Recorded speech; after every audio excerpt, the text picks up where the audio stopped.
بسم اللہ الرحمن الرحیم۔ دینی تعلیم کا رسالہ نمبر 3 نماز کا عنوان ہے الفاظ۔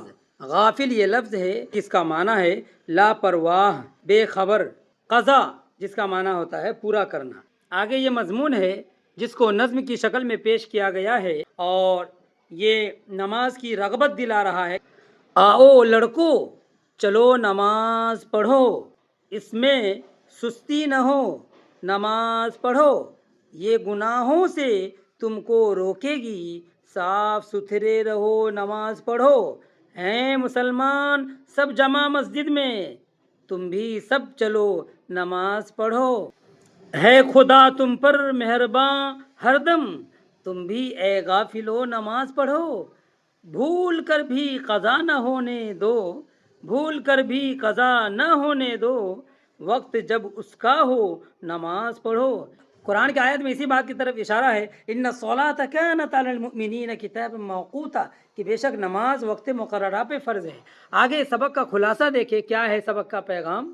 نماز پڑھنے والا اپنے خدا کے دربار میں حاضر ہوتا ہے، اپنے رب سے چپکے باتیں کرتا ہے۔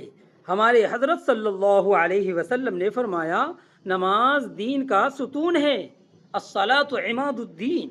آگے دیکھیں، جو نماز کو چھوڑتا ہے وہ دین کو ڈھا دیتا ہے۔